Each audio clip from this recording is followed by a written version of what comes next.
Trump out with a brand new Truth Social post regarding tariffs on Canada. It says, quote, President Trump just sent a massive warning to Canada after Prime Minister Carney declared war on the US. So Carney said that the US was solely responsible for the falling out of the trade negotiations. But what if that is a lie and Canadians are not given the full story? Because new information being released by America's top negotiator raises serious questions about what Canadians were told by Carney and the media. And recently dug up statements made in 2019 by Carney, then Governor of the Bank of England, reveal what his true motives are and who is really pulling the strings behind the scene. My name is Daniel, and this is The Right Call. Like, share, subscribe, hype this video up. Any interaction on this channel helps push the truth out, and maybe someday help break that CBC-induced coma that so many Canadians are under. And if you haven't already, smash that subscribe button, because if you like the truth, you found the right place. Trump just nuked Mark Carney, and no media is talking about it. Give me a second, I'll explain the twist. So we all know by now that Carney walked away from the trade negotiations with the US, which prompted Trump to slap 50% tariffs on Canada. But the thing that nobody is talking about is how those tariffs are not affecting everyone equally. See, the tariffs will disproportionately affect the province of Quebec, BC, and Ontario. And when I say disproportionately, it's not even close, affecting over 10% of those provinces' exports to the US, while places like Alberta and Saskatchewan are barely hit. But here's where it gets interesting. Those provinces also happen to be where Mark Carney has his biggest base. As a matter of fact, if it wasn't for Ontario and Quebec, Carney wouldn't be Prime Minister. So what Trump is doing is systematically attacking where Mark Carney is the strongest, bringing maximum economic pain to his supporters, while leaving everyone else fairly unscathed. So the question becomes, how long will these Carney supporters be able to bear the brunt of this economic stress? Which is genius, because his base might just turn on him and pressure him to make a deal with Trump. Because after all, screaming elbows up and screw the US won't pay the bills. Because when your mortgage is on the line and you gotta put food on the table for your kids, you might be less inclined to keep fighting. When you look at it, it's truly genius, and probably the biggest plot twist that nobody saw coming in this Carney debacle. Ontario, Quebec, and BC are about to feel crushing pain from these Trump 50% tariffs, while leaving Alberta and Saskatchewan mostly unharmed. And that's the thing, Alberta and Saskatchewan don't vote for Carney.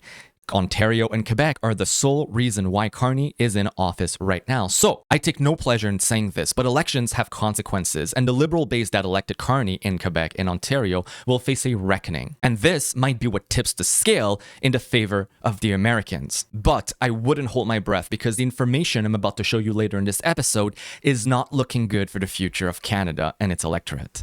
For over a year, Canada worked relentlessly and in faith with the United States to negotiate a new comprehensive trade agreement. We were pragmatic, patient, and we persevered with a view to concluding an agreement that would protect Canadian workers, Quebec workers and their families, that would strengthen our economy, and that would respect Canadian sovereignty as well as French language and culture. Canadian sovereignty is rich for him to say, because we're going to uncover the fact that this is just a front, and Canadian sovereignty is up for sale. And as for the French language part, Canadians are not being told the truth, and it's damning. You speak French? I do speak French. I do. So you don't care whether they change some of the language up there, whether they make it? No, I mean that was a funny fake story, and I don't think that, I mean, that I speak French too. My kids speak French. One of my kids was born in Paris, so I like the Quebecois, and I like that they speak French. What we don't like is a situation where Canada, the federal government, forces American tech companies to take their earnings and give a percentage to their competitors in Canada. But I understand why the Quebecois want to have French language content and all of that, and we think that's a really valuable thing, and we encourage countries to really put their own country first and put their national identity first. That's actually quite consistent with so what is that? So what is that about then, Ambassador? There was some reference to the idea that we wanted some of it to be either in English, or that English had to be first, or something like that. True? Not true? That is not true. I can tell you that's not true. I think that's just, I don't know what that is about. I mean, it's what I said. There are countries like Australia and like Canada where they go to somebody like Netflix or other streamers and they say, okay, you make X money, you're going to take 5% of that and you have to give it to Canadian content producers or Quebecois content producers or Australian content producers, and that's what you have to do. And we think that's a tax, a discriminatory tax on American companies, but we have no problem with French language. We like it. We think it's great. Trade negotiations with the United States has always been to get the best deal for Canadians, never a deal at any price or on any time frame. The best deal. Le meilleur accord pour les travailleurs, les familles. The best deal for Canadian and Quebec workers and families. We did make some progress in recent weeks. In the end, that momentum reversed, and we could not accept what the U.S. had offered, nor could we give what they asked. And by standing up for our values and focusing on what we can control, we will build un Québec fort in Canada fort pour tout.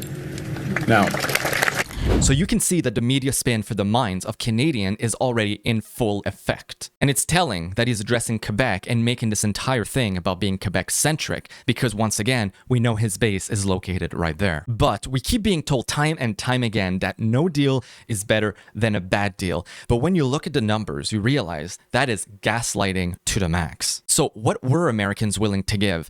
Well, U.S. Trade Representative Greer tells the New York Times that Canada walked away from what he described as the most preferential U.S. trade treatment in the world. According to Greer, the offer included auto tariffs as low as 7%. Lower steel and aluminum tariffs were talking even lower than 25%, which was already a preferential treatment. And the full elimination of the 10% tariffs on lumber, that would have saved the industry. But now, Canada faces a trade war with upwards of 50% tariffs on a plethora of our industries. So my question for Carney is no deal really better than a bad deal? Because from all accounts, it doesn't seem like it's so bad. But there's a few points in there that Carney was just not willing to concede on, and it's not what he's telling you. However, if Greer's account is wrong, Ottawa should correct a record, yet not a peep from Ottawa. But why would Ottawa comment on anything when you look at the poll that shows that the majority of Canadians support Carney's decision to pull out of negotiations? 69% of Canadian respondents say that Carney showed strength by refusing to accept terms that were not in Canada's interest, while only 19% said that Carney showed poor judgment by allowing negotiations to fail. The highest proponents of support for Carney, once again, Quebec, followed by the Atlantic provinces, BC, and Ontario. Therefore, it becomes crucial for Ottawa to control the narrative, say as little as possible to Canadians, and most importantly, control the flow of information that does actually leak to Canadians. The goal being always that it is Trump's fault, Canada did everything it could, even though it's false, and ensure maximum support for the base. Were you expecting anything less from the Liberals? According to Jasmine Lane, Carney's negotiators repeatedly brought up the Liberal Party polling during tariff relief talks.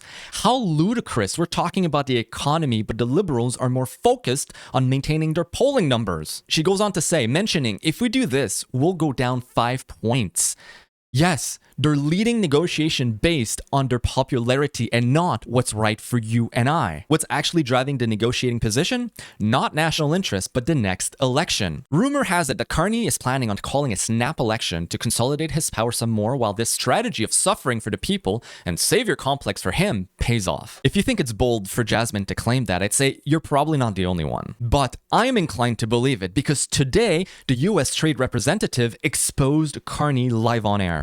I don't know if it was political for them. It certainly doesn't make economic sense, but perhaps for political reasons. They have some by-elections coming up. I don't know, but they came in and they wanted more, and we weren't prepared to do that. So Jasmine was actually spot on. And once again, the Liberals are showing us that they are the world's best at politics. Not at governing, not at running a country, but at playing the game of politics. But this is next level psychopathic behavior, holding a country's economy hostage while destroying countless businesses and many lives in the process in order to consolidate even more power. power? Well, history is indeed littered with many such examples. And it is true, there are 3 by-elections coming up on August 31st in Chicoutimi-Le-Fjord, Beaches, East York, and North Vancouver, Capilano. And when you look at the polls that show that Canadians somehow want Carney to fight Trump, even if it means economic ruin, although they're not being told it will, and that's why controlling the narrative is so important, then it makes complete sense why he would back away before the elections. But it gets even more telling when you look at the fact that the by-elections are happening on August 31st, yet Carney, in his retaliatory address saying that Canada will counter the US tariffs dollar for dollar, we're going to war with the US. However, we're only starting September 8th, after the elections. If this is a trade war, why not implement them today? Let's go to war, Carney. You're beating the drum. No. Canadians vote first. Then Ottawa will take a dump on you in the economy. It seems that Carney purposely delayed the pain until after all the votes are counted. But I do think somebody has to lay down their weapons here and try to come up with a way forward. The United States offered to cut its tariffs more than it was willing to offer any other trading partner, with the only request that Canada drop its retaliation.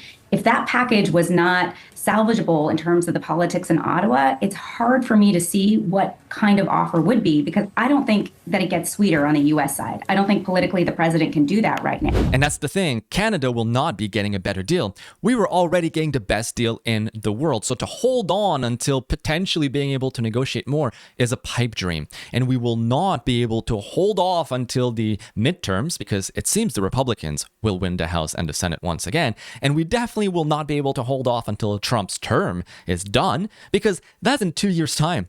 Our economy cannot survive that long. But it doesn't seem that it's about getting a better deal. Rather, it's about consolidating more power for Carney and doing the bidding of another nation, which I'll bring up in 1 second. This will blow your mind. In the meantime, a little bit funny, but not so much after all. Doug Ford, who loves to insert himself everywhere, was surprisingly silent during the final hours of negotiations. Have you noticed? He disappeared. He was nowhere. But hey, since Carney walked away from the deal, he's been back in front of every media who'll have him. This time, however, he's increasing the inflammatory rhetoric to levels I've not seen yet. Well, he can kiss my ass as far as I'm concerned. We're going to go at him full steam. And we buy 400% more cars than anyone in the world. Maybe I have an idea. We'll get Danielle Smith on board so the cars that they're manufacturing won't be able to fill up, because we'll be controlling the oil and the gas going down there. And maybe what we should be doing is charging him triple on the oil, triple on the potash, on the uranium, on our metals and our rare earth metals. Yeah, you heard that right. He said that Trump can kiss his behind. He just used a more explicit term. How unbecoming of a premier, but he's emboldened right now. I mean, he's been let out. He's like the bulldog, kind of looks like a bulldog too, but I think Carney said, okay, there's the leash, go, have fun.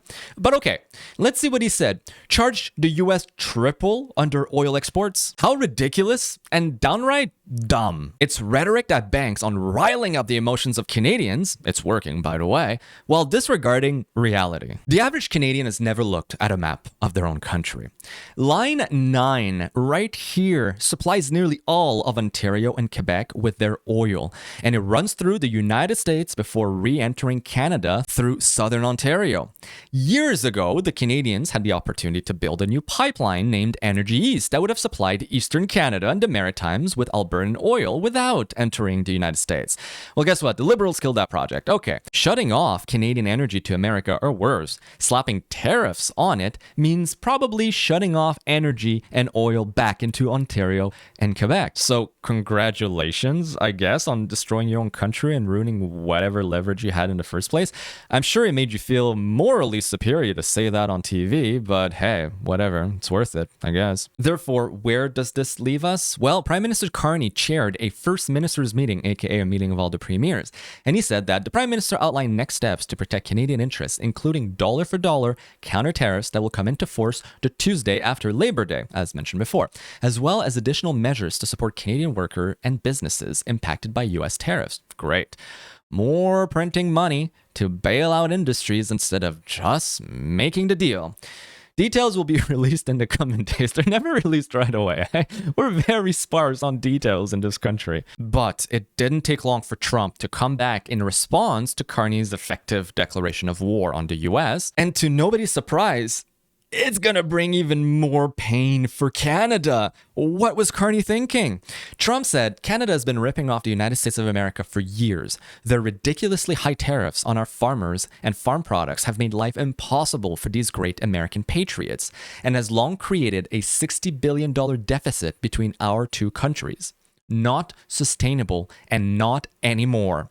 On January 1st, 2027, tariffs on all cars, trucks, both large and small, automotive parts, and steel will be increased to 50%. Building in the US, and there are zero tariffs. Canada will be treated like a state no longer, on trade and in other ways. Also, they are amongst the worst nations in the world to deal with. They feel entitled, and yet we don't need Canada, they need us. They do 95% of their business with the US, with us, the exact opposite.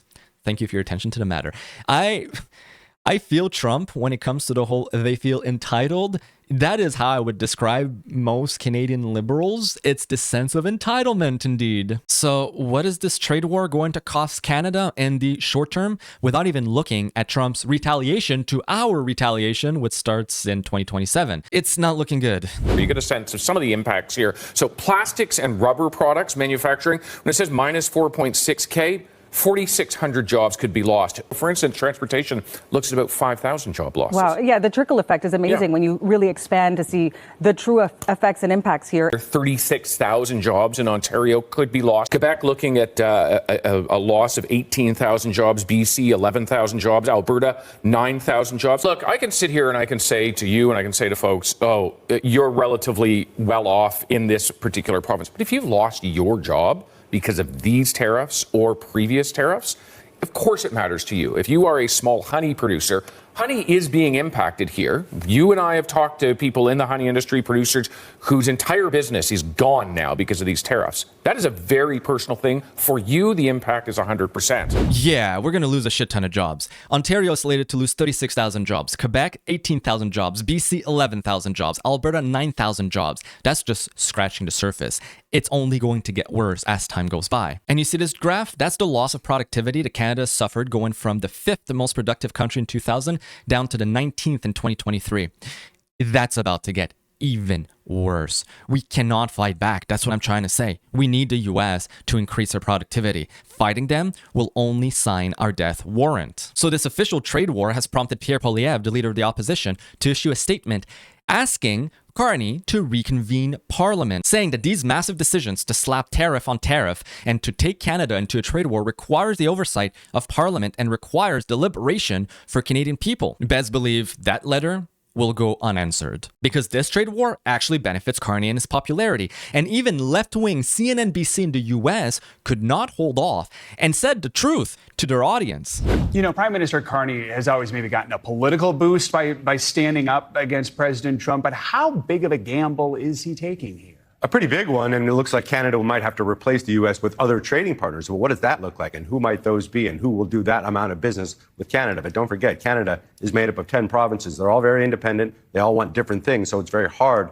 to get a coalition to agree on what to agree with when there is a trade deal in front of them. But as you heard the Prime Minister say, this was untenable, he says, uneconomic, unfair, and undermined Canada.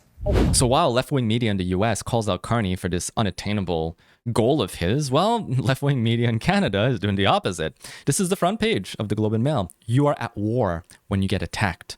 We got attacked, beating that war drum, riling up Canadians, and again, boosting Carney's base. Trade Minister Dominic LeBlanc pledging support in the fight for tariff-free trade with the U.S. and agreeing that it's better to have no deal than a bad deal. One-sided tariffs cannot be accepted, he says. But he does point out that the collapse of negotiations will have serious consequences for the economy, and therefore he makes this ask, and here's part of that letter. I am requesting that your government release the full details of the proposed deal from which you chose to walk away on Friday evening. if there was a draft text of any agreement that both governments have seen, please release it. The U.S. administration has seen it. Your government has seen it. Canadians deserve to see it. And he says that he's not asking for any negotiating secrets.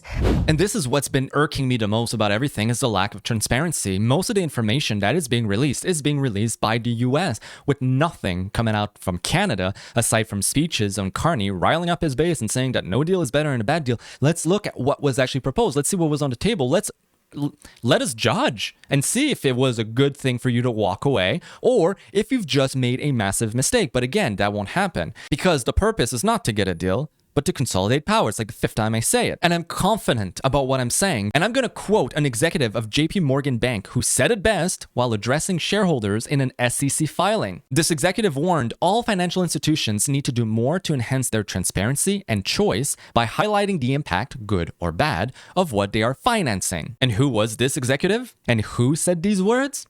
None other than Mark Carney himself. So this is deliberate. But consolidating power is not the only reason this trade negotiation fell through. There are insidious powers at play behind the scenes pulling the strings, namely a specific country that would not allow this to happen. So who could it be? This is a paid advertisement for Rumble Wallet. They're sponsoring this portion of the show. What if your bank flat out told you no to your own money? Delayed transfers, frozen accounts, unexpected limits.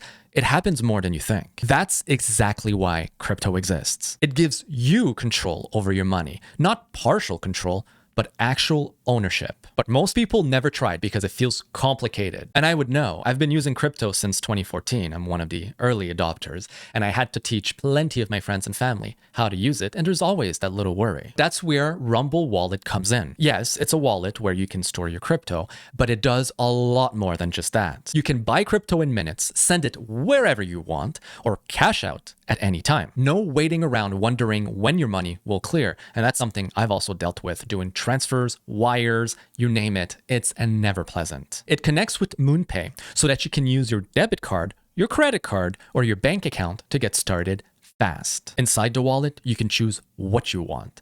Bitcoin, dollar-backed stablecoin, or even better, digital gold backed by real gold. For a limited time, you can start your wallet with $10 in US stablecoins so that you can tip Rumble creators like myself by entering my personal promo code RightCall10 when you sign up right now. So scan the QR code or use the link in my description, download the Rumble wallet and try it for yourself. And don't forget to use the code RightCall10 and claim your $10 in US backed stablecoin so that you can start tipping Rumble creators. For some of you, it might be the first crypto you ever own. And it's free. Once you use it, you'll finally see the difference between accessing your money and actually owning it. Restrictions apply. There is a limited number of entries available. Terms and conditions also apply, so see the description below or visit rumble.com/promo-official-rules for details. You guessed it.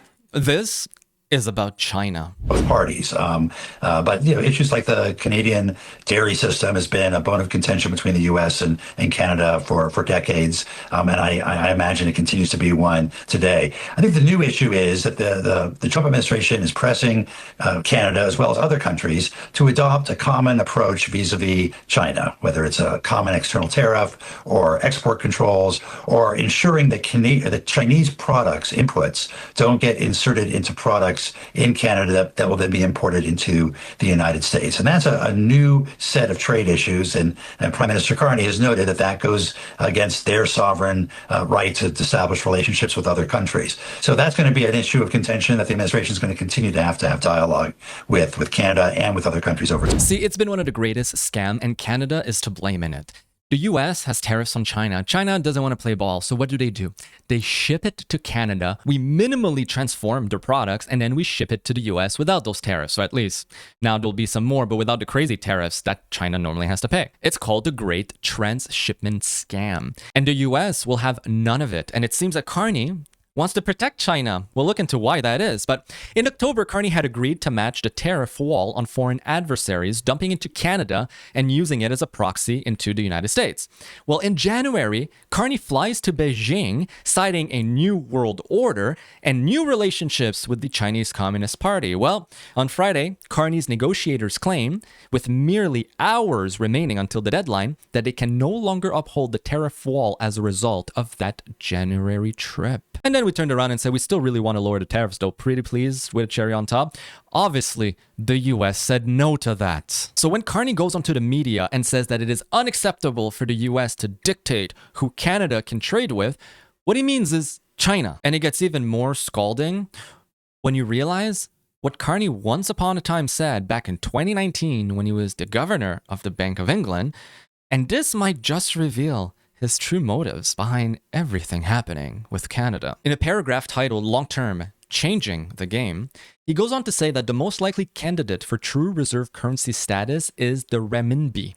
That's the Chinese yuan. That's the Chinese currency. And he says it has a long way to go before it's ready to assume the mantle, hinting about what he's really wanting to do. He goes on to say that an SHC, which is a synthetic hegemony currency, and yes, it's as insidious as it sounds, could dampen the domineering influence of the US dollar on global trade. Widespread use of the SHC in international trade and finance would imply that the currencies that compose its basket could gradually be seen as reliable reserve asset, encouraging emerging markets to diversify their holdings of safe assets away from the dollar, the US dollar.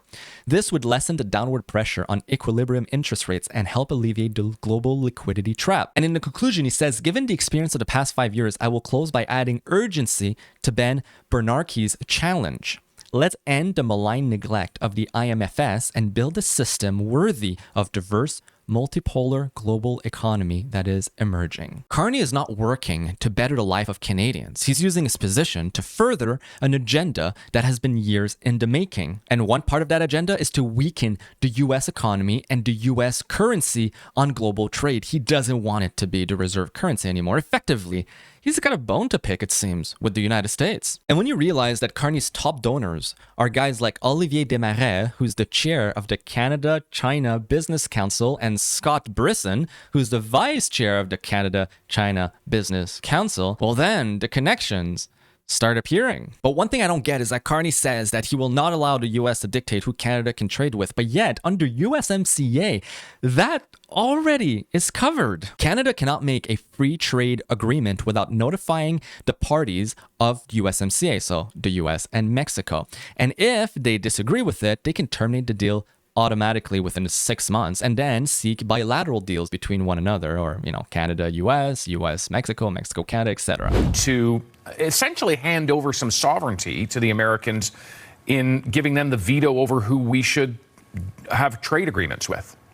Yeah, so first of all, we did in Article 3210 of the CUSMA agree to essentially say that if Canada wanted to enter into a trade agreement, a free trade agreement with a non-market economy, we would have to give all of our parties, but really, let's be frank, we're talking about the United States, notice, and they would be able to get out. The United States has since that time, and they would probably think of strengthening the language that they would use in some of the other agreements they've since signed.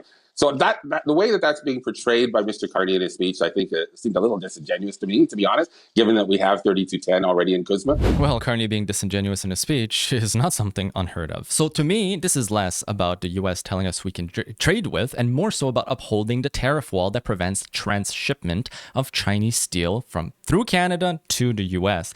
So once again, doing China's bidding. But it might not be just China's bidding we're doing here, because when I said that Carney is clearly trying to hurt the US, what I meant to say is Trump. And this is apparent when you look at Governor Gavin Newsom of California tweeting this: our closest ally, our critical trading partner, and Trump is hitting Canada with 50% tariffs. What the actual are we doing? And then you have David Axelrod, who was the chief strategist for Obama's campaign. Yeah, another deep Democratic operative, saying Carney stands up to Trump and trade war despite the risk.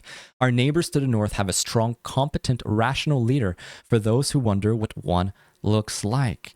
That is so weird, so weird. And then it was revealed that Liberal MP Anthony Housefather flew to Florida to help campaign for Debbie Wasserman Schultz, another deep Democratic operative that's been around the party's elite. Actually, she was in the elite for the longest time. And who can forget about Carney creating a new COO position in Canada and installing a known US Democrat operative with close connections to Clinton, no other than Maya Johnson. So is Carney actually secretly trying to start creating a narrative that can be usurped by the Democrats to hit Trump in the midterms coming up in November? Is that what's happening? Canada is just a political pawn of American Democrat elites, and Carney is happy to oblige? If that's the case, it's even more insidious than I ever could have thought. China, I get it. I get why they're trying to do this. But the Democrats? Well, unless the Democrats and China are actually in bed together. You know, the only other adversary of ours who's anywhere near as good as the Russians is China. So why should Russia have all the fun? And since Russia is clearly backing Republicans, why don't we ask China to back us? I hereby tonight ask China. That's right. And not only that, China, if you're listening, why don't you get Trump's tax returns? I'm sure our media would richly reward. What? Yeah, when I saw that, the dots all connected. And how wild is it that a former Secretary of State of the US would ask a foreign power to attack a former president? I say former because this video was back in 2020, was when Trump was not the president anymore. What's going on here? Are the Democrats in bed with China? Is this all just one big massive collusion that goes so far up and Canada is just being used as a sacrificial lamb and we're all going to suffer because of it because Carney is in bed with them too? My mind is blown. And I might not be the only one who thinks that. Here's the US Secretary of the Treasury. Does the United States and President Trump still want Canada to become a state? He did say that they're getting all the benefits of being a state without being one. I think he would like Canada to come to the table and negotiate in good faith. They were offered quite a good deal last week. They chose to reject it. Unfortunately, Prime Minister Carney rose to power on an anti-American, anti-Trump platform. I believe he was more than 20 points behind, and he seems to have gone back to his old playbook. And I think one has to ask oneself, is he trying to benefit himself, the Liberal Party, or the Canadian people? Because they were offered a very good job. So where does this leave Canada? Well, like on cue, you won't believe it, but yep, it came up. This fall, we will begin intense discussions with the European Union, the world's second largest economy, to build a much stronger and deeper economic and security partnership. Right into the arms of the EU, far away from America, and just a little closer to China. If you've enjoyed this report and would like to find a way to get yourself involved with the channel, aside from sharing, commenting, subscribing, hyping the video, liking, all the good stuff, if you want to take a step further and help the channel financially by donating, I have a link in the description to Patreon. It's $8 a month, or if you prefer a one-time donation, there's also a link to PayPal. All donations allow me to spend more time researching in order to craft this report and hope one day to help break that CBC-induced coma that so many Canadians are under. And I think it's of national security interest at this point. For the time being, though, if you haven't seen the last episode, I break down a little bit more of a fun one. We talk about the crazy liberals losing their mind about the alcohol going back, the American alcohol potentially going back on Canadian shelves. Seems like that won't happen, but the fun, the laughs, the hilarity is still very much there. So click on the link right here. Aside from that, though, my name is Eli Daniel, and I'll see you next time.